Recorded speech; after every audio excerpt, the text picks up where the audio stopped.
कल हमने chapter number 5 start किया था, जिसमें कल हमने दो हेडिंग पढ़ी थी, एक तो विद्युत धारा और दूसरी धारा घनत्व। ठीक है ना। आज हम चैप्टर को आगे बढ़ाते हैं। आई होप जो पहला लेक्चर है वो आपने ढंग से समझा होगा। स्टेप बाय स्टेप चलना भाई, सारे लेक्चर बहुत ढंग से देखना है ना। कुछ बच्चों ने, मैंने जो 2 क्वेश्चन दिए थे लास्ट में, अभी तक उनका जवाब नहीं दिया है। अब मैं क्या समझूं कि आप यहां तो वीडियो देखते नहीं हो, मैं क्वेश्चन कराना ही बंद कर दूंगा। ध्यान रखना, आगे से सिर्फ थ्योरी पढ़ो और मौज करो, ठीक है ना, क्योंकि तुम इसी लायक हो। अब मतलब यूट्यूब पर भी गाली सुनोगे हैं। चलो आगे बढ़ाते हैं टॉपिक को। आज की जो नेक्स्ट हेडिंग है, 2 हेडिंग बोर्ड पे लिखी हुई हैं, दोनों में कंपैरिजन ढंग से समझ में आना चाहिए आपको। पहली हेडिंग तो है बच्चों, विद्युत क्षेत्र की अनुपस्थिति में चालक का व्यवहार, कि जब विद्युत क्षेत्र नहीं लगा होता है तो चालक का व्यवहार कैसा होता है। और दूसरा है विद्युत क्षेत्र की उपस्थिति में चालक का व्यवहार, कि जब चालक पर विद्युत क्षेत्र लगाया जाता है तो उसका व्यवहार कैसा होता है। तो देखिए बच्चों, जैसे ये हमारे पास चालक है, ठीक है ना। चालक की पहचान क्या होती है कि जिसमें क्या पाया जाता है, फ्री इलेक्ट्रॉन।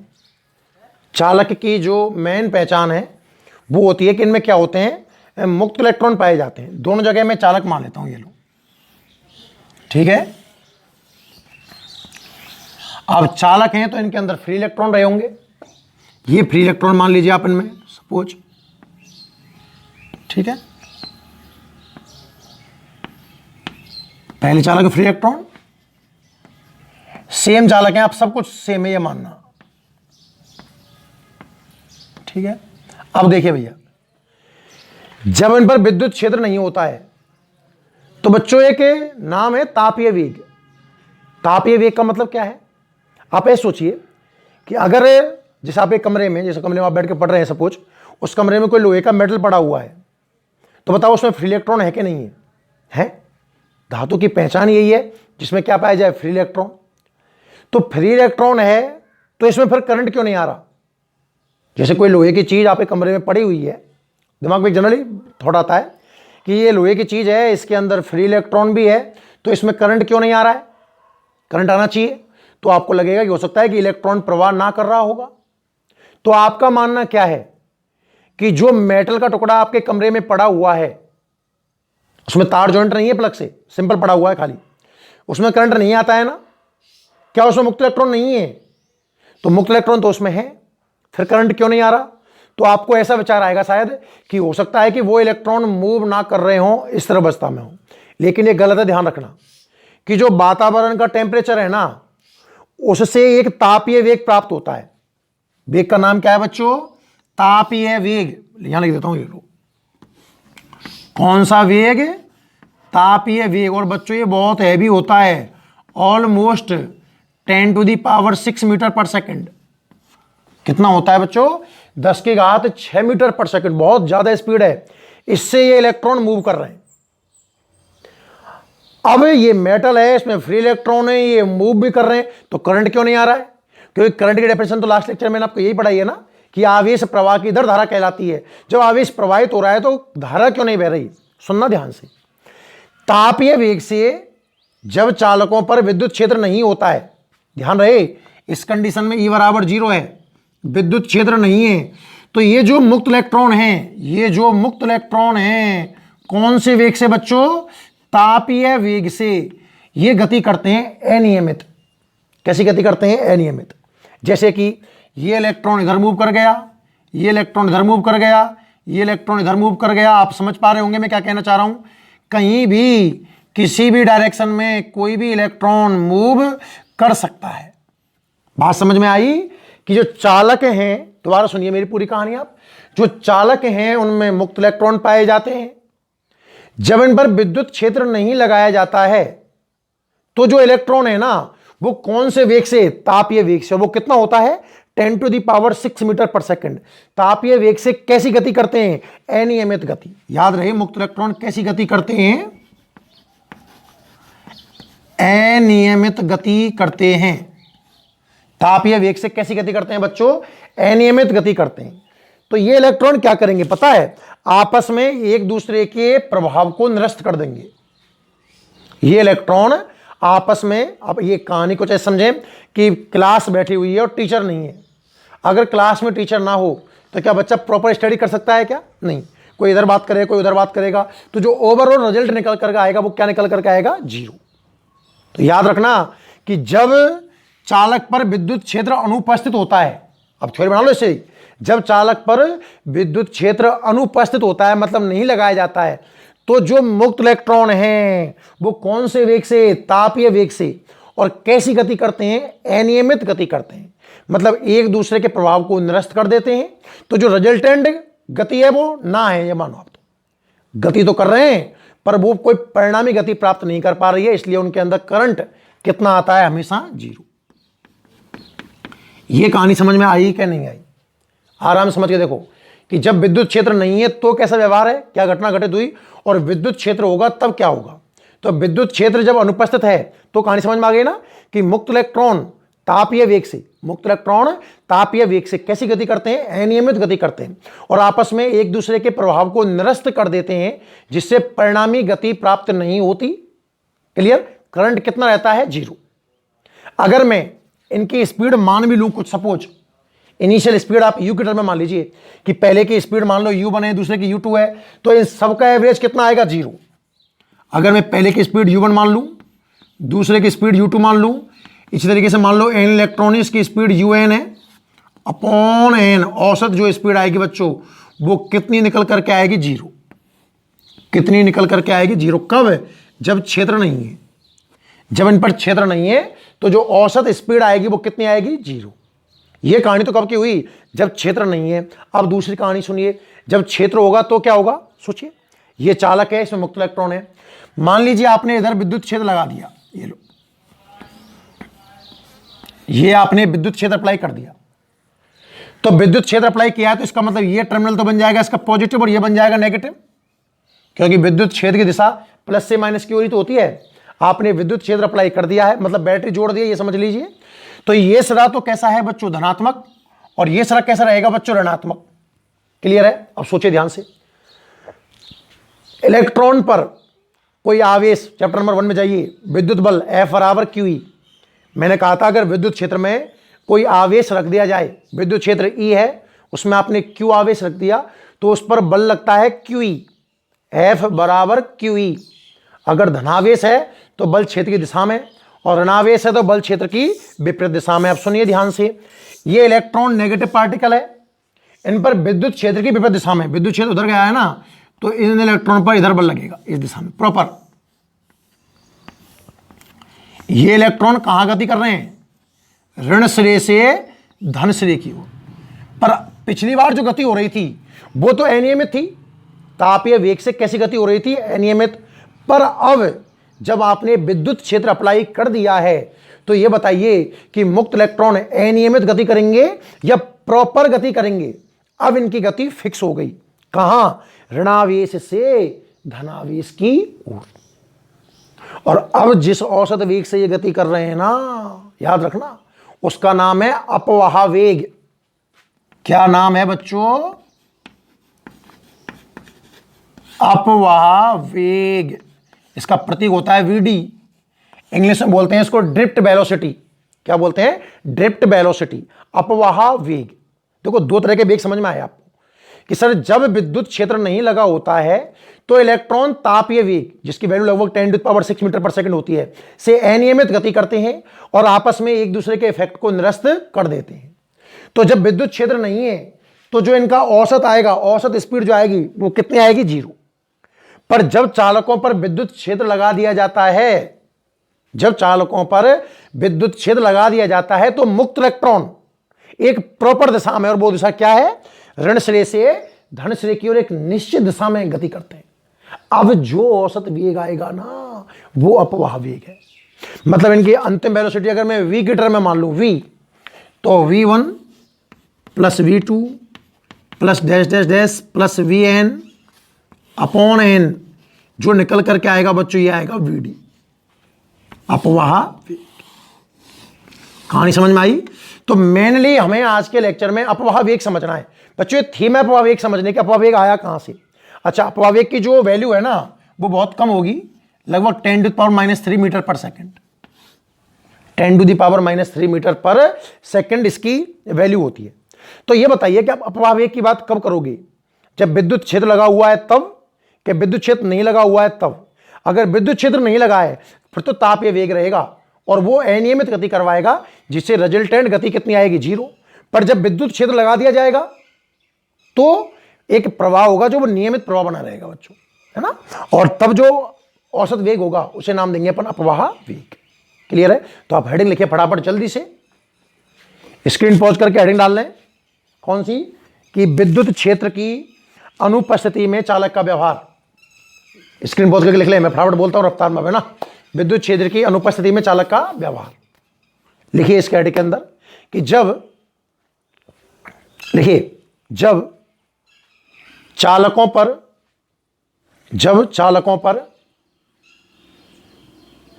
विद्युत क्षेत्र आरोपित नहीं किया जाता है, जब चालकों पर विद्युत क्षेत्र आरोपित नहीं किया जाता है तो, मतलब विद्युत क्षेत्र नहीं लगा होता है, ब्रैकेट लिख देना भले E = 0 है ना। जब चालकों पर विद्युत क्षेत्र आरोपित नहीं किया जाता है तो चालक में स्थित मुक्त इलेक्ट्रॉन, जब चालकों पर विद्युत क्षेत्र आरोपित नहीं किया जाता है तो चालक में स्थित मुक्त इलेक्ट्रॉन तापीय वेग, ब्रैकेट में लिख देना 10⁻⁶ मीटर पर सेकंड। जब चालकों पर विद्युत क्षेत्र आरोपित नहीं किया जाता है तो चालक में उपस्थित मुक्त इलेक्ट्रॉन तापीय वेग से अनियमित गति करते हैं, तापीय वेग से अनियमित गति करते हैं और एक दूसरे के प्रभाव को निरस्त कर देते हैं। जब चालकों पर विद्युत क्षेत्र आरोपित नहीं किया जाता है तो चालक में स्थित मुक्त इलेक्ट्रॉन तापीय वेग, ब्रैकेट में 10⁻⁶ मीटर पर सेकंड से अनियमित गति करते हैं तथा एक दूसरे के प्रभाव को निरस्त कर देते हैं, एक दूसरे के प्रभाव को निरस्त कर देते हैं। क्लियर? जिनसे उनमें विद्युत धारा प्रवाहित नहीं होती, लिख दो भले से, जिससे उनमें विद्युत धारा प्रवाहित नहीं होती। तो याद रखना कि कोई भी मेटल में जो मुक्त इलेक्ट्रॉन है वो हमेशा गति करते रहते हैं। फील्ड नहीं है तो वो तापीय वेग से अनियमित गति करेंगे और उनमें करंट फ्लो नहीं होगा। क्लियर? स्क्रीन पॉज करके ये डायग्राम बना लीजिए, स्क्रीन पॉज करो, ये डायग्राम बना लो। Clear? Next heading screen pause करके उसको डाल लीजिए, विद्युत क्षेत्र की उपस्थिति में चालक का व्यवहार। विद्युत क्षेत्र की उपस्थिति में चालक का व्यवहार। तो लिखिए, इसमें लिखिए, जब चालकों पर विद्युत क्षेत्र लगाया जाता है, जब चालकों पर विद्युत क्षेत्र लगाया जाता है तो, जब चालकों पर विद्युत क्षेत्र लगाया जाता है तो चालक में उपस्थित मुक्त इलेक्ट्रॉन, तो चालक में उपस्थित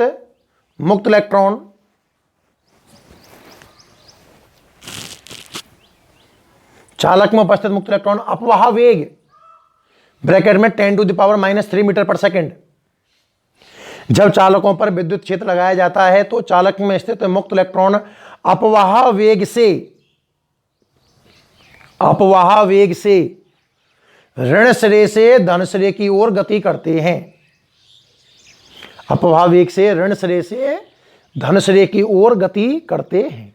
और ये डायग्राम बना लीजिए, चलो जल्दी से, स्क्रीन पॉज करके पूरा लिख दो।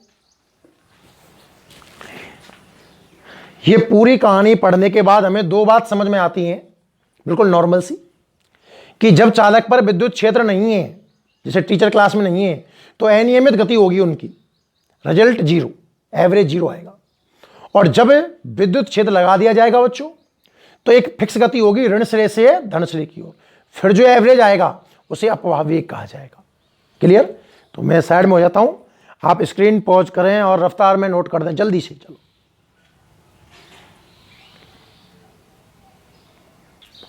तो नेक्स्ट हमारी जो हेडिंग है वो है अपवाह वेग। क्लियर? अभी आपने समझा कि जब विद्युत क्षेत्र नहीं होगा तो तापीय वेग से अनियमित गति होगी, और जब विद्युत क्षेत्र होगा तो अपवाह वेग से नियमित गति होगी। तो पहली बात तो आपको यह समझ में आ जानी चाहिए अब तक भैया कि अपवाह वेग की बात तब की जाएगी, कब की जाएगी, जब विद्युत क्षेत्र लगा होगा। विद्युत क्षेत्र नहीं है तो अपवाह वेग की बात करना ही बेकार है। तो विद्युत क्षेत्र की उपस्थिति में, डेफिनेशन बनाओ धीरे धीरे, ध्यान समझिए। विद्युत क्षेत्र की उपस्थिति में चालक में जो इलेक्ट्रॉन है, चालक में जो मुक्त इलेक्ट्रॉन है, वो कहां गति कर रहे थे? याद कीजिए, ऋण सिरे से धन सिरे की ओर। जिस औसत वेग से गति करते हैं उसे अपवाह वेग कहते हैं। खेल खत्म, सिंपल परिभाषा है बिल्कुल।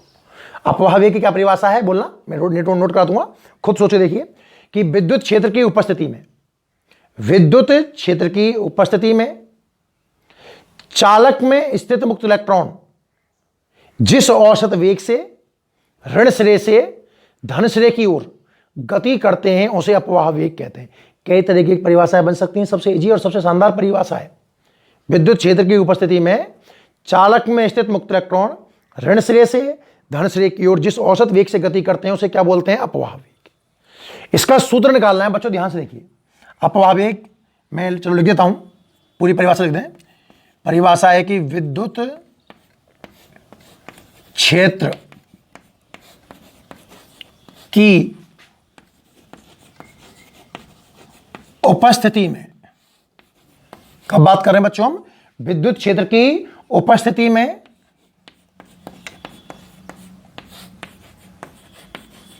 चालक में स्थित मुक्त इलेक्ट्रॉन, विद्युत क्षेत्र की उपस्थिति में चालक में स्थित मुक्त इलेक्ट्रॉन जिस औसत वेग से कहां ऋण सिरे से धन सिरे की ओर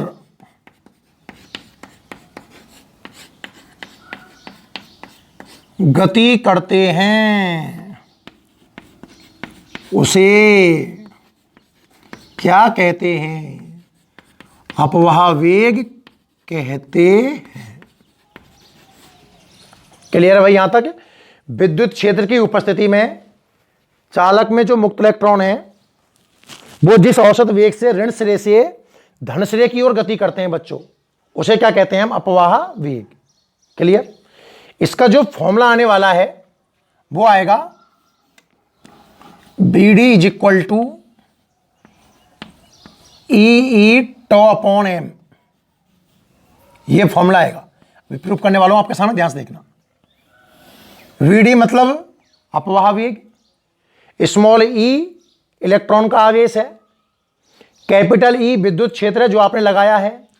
ये जो टॉ आया है बच्चों, टॉ बोलते हैं इसको, ये है श्रांति काल, रेस्ट टाइम। श्रांति काल का मतलब है जब इलेक्ट्रॉन गति करता है तो उसकी टक्करें होती हैं। भाई धातु परमाणु बीच में है, अब इलेक्ट्रॉन को ड्राइवर तो है नहीं जो बचा बचा के निकाल ले जाएगा।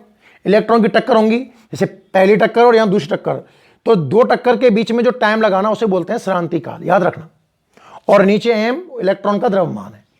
डेफिनेशन समझ में आई कि नहीं आई? विद्युत क्षेत्र की उपस्थिति में चालक में स्थित मुक्त इलेक्ट्रॉन जिस औसत वेग से ऋण सिरे से धन सिरे की ओर गति करता है उसे कहते हैं हम अपवाह वेग। क्या कहते हैं? अपवाह वेग। और फॉर्मूला याद कर लो, बीओडी बराबर ई टॉ बटे एम। प्रूफ कैसे होगा ध्यान से देखना, इस फॉर्मूले की उत्पत्ति करके देखें।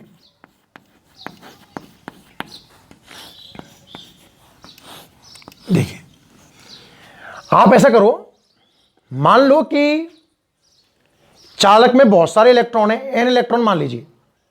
आप किसी चालक में कितने इलेक्ट्रॉन मान लीजिए बच्चों? एन, जिनके प्रारंभिक चाल आप यू की टर्म में मान लो। आपने गति के नियम पढ़े हैं ना, प्रारंभिक वेग यू मानता था, अंतिम वेग वी मानते थे, त्वरण ए होता था, v equal to u plus A t, ऐसे समीकरण आपने पढ़े थे। तो हम मान रहे हैं कि माना किसी चालक में एन इलेक्ट्रॉन है, बहुत सारे इलेक्ट्रॉन है, तो जब विद्युत क्षेत्र नहीं है तो बच्चों आप उनकी स्पीड यू की टर्म में मान लीजिए, उन सबका एवरेज आएगा 0। अभी थोड़ी देर पहले पढ़ाया मैंने, जब भी क्षेत्र नहीं होता है तो इलेक्ट्रॉन तापीय वेग से कैसी गति करते हैं, अनियमित। तो जो रिजल्टेंट मोशन आता है या औसत चाल जो आती है वो कितनी आती है, 0। और फिर जब क्षेत्र लगा देंगे तो उनकी स्पीड किसके टर्म में मान लेंगे, बी की टर्म में।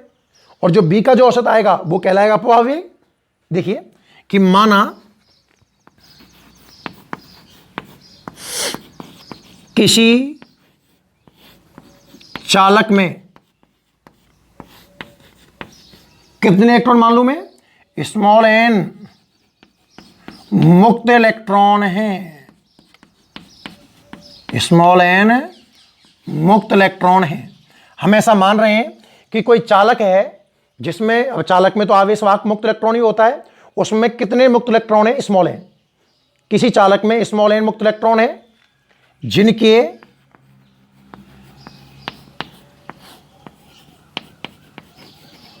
प्रारंभिक वेग, प्रारंभिक वेग का मतलब है उस कंडीशन में वेग जब इलेक्ट्रिक फील्ड 0 है। प्रारंभिक वेग बच्चों मान लीजिए आप u1 u2 डैश डैश कितने हैं, un। मैंने माना है कि माना किसी चालक में स्मॉल एन मुक्त इलेक्ट्रॉन है, प्रारंभ में इनके वेग u की टर्म में है, तो क्या आप ऐसे लिख सकते हो, अतः इनका जो औसत आएगा, प्रारंभिक वेगों का जो औसत आएगा बच्चों वो कितना आएगा, 0। समीकरण नंबर 1 समझ में आया कि नहीं आया। बिल्कुल थ्योरेटिकल प्रूफ है, बच्चों को प्रॉब्लम आती है इसलिए मैं काफी धीरे धीरे समझाने का प्रयास कर रहा हूं, ठीक है ना। थोड़ा सा कैमरा घुमा लेते हैं, अब सही है।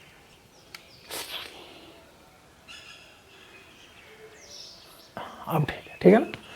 क्या था पहले तो अपवाह वेग की परिभाषा। अपवाह वेग में क्या बोला गया था कि जब भी विद्युत क्षेत्र लगाया जाएगा तो इलेक्ट्रॉन ऋण श्रेय से धन श्रेय की ओर जिस औसत वेग से गति करेंगे उसे क्या नाम देंगे, हम अपवाह वेग नाम देंगे। सूत्र है ई टॉ बटे एम। कैसे प्रूफ कर रहा हूं, मैंने माना है कि इस चालक में कितने इलेक्ट्रॉन है, स्मॉल एन। कितने मुक्त इलेक्ट्रॉन है, स्मॉल एन मुक्त इलेक्ट्रॉन है। प्रारंभ में इनके वेग मैंने यू की टर्म में मान लिए, u1 से लेकर के un तक। तो इन सब का एवरेज कितना आया, 0। इन सब का एवरेज कितना आया, 0, ठीक है ना। अब मान लो कि विद्युत क्षेत्र लगा दिया गया है और जब विद्युत क्षेत्र अप्लाई किया गया है तो इनके वेग बी की टर्म में मान रहा हूं। विद्युत क्षेत्र की उपस्थिति में इनके वेग कितने भाई, v1, v2 dash dash dash vn है। कहने का मतलब जब आपने विद्युत क्षेत्र लगा दिया है तो इनके वेग किसकी टर्म हो गए, बी की टर्म में। अतः अपवाह वेग की परिभाषा से, अपवाह वेग की परिभाषा से क्या इन बी का एवरेज अपवाह वेग कहलाएगा, v d is equal to v1 plus v2 plus dash dash plus vn upon n। This is समीकरण नंबर 2। यहां तक बात समझ में आई कि नहीं आई, दोबारा सुनिए। सबसे पहले हमने अपवाह वेग की परिभाषा पढ़ी कि अपवाह वेग क्या होता है।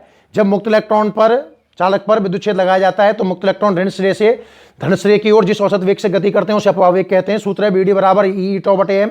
ये सूत्र प्रूफ करने जा रहा हूं तो मैंने माना है कि किसी चालक में कितने इलेक्ट्रॉन है बच्चों, स्मॉल एन। ढंग से पढ़ लेना, चालक में स्मॉल एन मुक्त इलेक्ट्रॉन है, प्रारंभ में वेग यू के टर्म में है तो उनका एवरेज कितना आया, 0। ये समझ आ जाना चाहिए तो भाई ना। फिर जब आपने इलेक्ट्रिक फील्ड लगाया तो इनके वेग किसके टर्म में हो गए, बी के टर्म में, और इनका एवरेज कितना आ रहा है, बी डी। अब देखिए दो तरह के वेग आ गए, u और v। तो आपने बच्चों गति के समीकरण पढ़े, याद करो, न्यूटन की गति के समीकरण पढ़े ना आपने। तो हम अप्लाई कर रहे हैं गति के समीकरण, ध्यान से देखना, अच्छे से देखना, स्पेस कम पड़ सकता है। गति के बात करें प्रथम समीकरण की, प्रथम समीकरण से, तो बच्चों गति का पहला समीकरण क्या कहता है, याद कीजिए। गति के 3 समीकरण है। जो फर्स्ट समीकरण है वो कहेगा v बराबर u प्लस ए टी। गति का जो पहला समीकरण है वो है बच्चों b बराबर u plus A T. Clear. तो मैं बात करूं पहले इलेक्ट्रॉन के लिए, तो पहले इलेक्ट्रॉन के लिए समीकरण क्या बन जाएगा, देखो v1 अंतिम वेग, प्रारंभिक वेग पहले कितना मान रखा है u1 प्लस त्वरण a हो गया, और समय यहां श्रांति काल है बच्चों। श्रांति काल मतलब टक्कर के बीच का समय। तो t को रिप्लेस कर रहा हूं टॉ से, पहले का है इसलिए टॉ1। ये कहानी समझ में आई कि नहीं आई पहले इलेक्ट्रॉन के लिए। भाई देखो समझो आप, प्रारंभिक वेग आपने u के टर्म में मान लिए, अंतिम वेग आपने b के टर्म में मान लिए। u और b को कनेक्ट करने के लिए मैंने गति का पहला समीकरण काम में लिया, b बराबर u प्लस ए टी। तो पहले के लिए बन गया b1 बराबर u1 प्लस ए टॉ1। इसी प्रकार दूसरे के लिए बन जाएगा b2 बराबर u2 प्लस ए टॉ2 dash dash dash dash, vn बराबर un plus A toe n। This is समीकरण नंबर 3। ये बात समझ में आई कि नहीं आई। b बराबर u प्लस ए टी अप्लाई किया है मैंने पहले इलेक्ट्रॉन के लिए। तुरंत तो सब इलेक्ट्रॉन का एक जैसा है क्योंकि सारे इलेक्ट्रॉन एक जैसे होते हैं, ठीक है ना, सब मैंने सेट कर दिया। अब आप ऐसा करो, इक्वेशन नंबर 3 से b1 b2 और bn के मान कहां जमाइए, इक्वेशन नंबर 2 में। तो इसमें लिख रहा हूं मैं समीकरण 3 से 2 में मान रखने पर, समीकरण नंबर 3 से मान उठाइए और 2 में रिप्लेस कर दीजिए, जमाइए तो कितना आता है, v d is equal to v1 की जगह पे कितना आएगा बच्चों, u1 प्लस ए टॉ1, फिर b2 जब कितना आएगा u2 प्लस ए टॉ2 डैश डैश डैश, और vn की जगह पे कितना आएगा बच्चों, un plus A toe n divided by n। ये समझ में आया। मैंने v समीकरण नंबर 3 से जो b1 bn तक के मान आए थे वो इक्वेशन नंबर 2 में जमा दिए और ये समीकरण आ गया। अब थोड़ा और आगे देखते हैं, v d is equal to, ध्यान से देखिए आप, इन सभी कोष्टकों में से पहली टर्म को ले लीजिए आप। पहली टर्म का मतलब यहां से u1 यहां से u2, इस तरीके से अलग करो आप, u1 प्लस u2 मतलब u को अलग कर लिया मैंने, ठीक है भाई, पहले स्टेप में प्लस। अब क्या बच रहा होगा इन सब में से, दूसरी टर्म बच रही है ए टॉ1 ए टॉ2 ए टॉ n तक। इन सब में से देखो ये तो कॉमन आ गया और ब्रैकेट क्या बच जाएगा, टॉ1 प्लस टॉ2 प्लस टॉ n, है ना। और नीचे क्या है आपका n, नीचे क्या है आपका n, तो आप n से अलग अलग डिवाइड कर दीजिए, अलग अलग डिवाइड कर दो। इसमें n का अलग भाग और इसमें n का अलग भाग। ध्यान से देखो, ये ऊपर वाला स्टेप ही है, थोड़ा बुद्धि का उपयोग कर लो आप। देखो लघुत्तम लोगे तो नीचे n आएगा, नीचे n ही आ रहा है, सारी टर्म आएंगे और एक एक में से सेट करेंगे तो वापस से वही आ जाएगा। मैंने पहले वेग u के टर्म में माने, उनका एवरेज कितना आया 0। फिर मैंने वेग v के टर्म में माने, उनका एवरेज कितना आया bd, यानी कि अपवाह वेग निकल करके आया। फिर मैंने b और u को कनेक्ट किया बच्चों, b बराबर u प्लस ए टी से, तो b से लेकर के bn तक के मान आ गए। इक्वेशन नंबर 3 से मैंने वैल्यू इक्वेशन नंबर 2 में पुट करी, यहां तक कहानी समझ में आ गई। अब सोचिए आप, समीकरण नंबर 1 को ध्यान से देखिए। समीकरण नंबर 1 में u का जो एवरेज है वो कितना आ रहा है 0। तो ये पहला स्टेप यही तो है जो समीकरण नंबर 1 में आपको दिखाई दे रहा है। ध्यान से देखो, u1 से un तक जुड़ा हुआ है, n से डिवाइड किया जा रहा है, वही इक्वेशन नंबर 1 में है। मतलब मैं चाहूं तो पहले स्टेप को हटाकर इसकी जगह 0 जमा सकता हूं। मतलब कितना आएगा देखना, v d is equal to, इसकी जगह तो आ गया बच्चों 0 प्लस ए अपना है ही है। और ध्यान से देखो, ये श्रांति कालों का औसत है ये टर्म। पहले का श्रांति काल कितना है टॉ1, दूसरा कितना है टॉ2, टॉ n तक जुड़ा हुआ है, n से डिवाइड किया जा रहा है। तो ये सबको हटा करके मैं एक ही टॉ जमा सकता हूं। यहां लिख देंगे कि टॉ है औसत श्रांति काल। टॉ क्या है बच्चों, औसत श्रांति काल। यहां तक कहानी समझ में आई। तो बीडी का मान कितना आ गया ए टॉ, बीडी का मान कितना आ गया ए टॉ। क्लियर है यहां तक। अच्छा, अब ए की बात करूं, मुझे त्वरण चाहिए। तो मैंने पिछले चैप्टर में कई बार किया है कि एफ के 2 सूत्र होते हैं, एम ए और क्यू ई, एम ए और क्यू ई। मुझे त्वरण चाहिए बच्चों, तो मैं देखो क्या काम लगा रहा हूं, ध्यान से देखना। एक तो त्वरण का सूत्र होता है एम ए, यहां पर एम है इलेक्ट्रॉन का द्रव्यमान, एम क्या है बच्चों, इलेक्ट्रॉन का द्रव्यमान, और ए क्या है यहां पर इलेक्ट्रॉन का त्वरण एम ए। और एक सूत्र होता है QE। क्यू इलेक्ट्रॉन का आवेश कितना होगा, E, तो Q की जगह E जमा दीजिए, E, और E इलेक्ट्रिक फील्ड के लिए आएगा। नहीं समझ में आया? आपने प्रूफ कर दिया कि BD बराबर कितना है, 8 BD बराबर कितना है, 8। अब मुझे A को रिप्लेस करना है, तो A को रिप्लेस करने के लिए मैंने Ma बराबर QE, बल का एक सूत्र है, अगर इलेक्ट्रॉन का द्रव्यमान m है, त्वरण A है, तो बल होगा Ma, आवेश Q है, इलेक्ट्रिक फील्ड लगा हुआ है E, तो बल कितना होगा QE। Q को रिप्लेस कर दिया है स्मॉल e से, तो यहां से आप A का फॉर्मूला निकाल लीजिए। यहां से A की जो वैल्यू निकल करके आएगी वो कितनी आएगी बच्चों, E बटा M। जो A की वैल्यू निकल करके आएगी वो कितनी आएगी, E बटा M।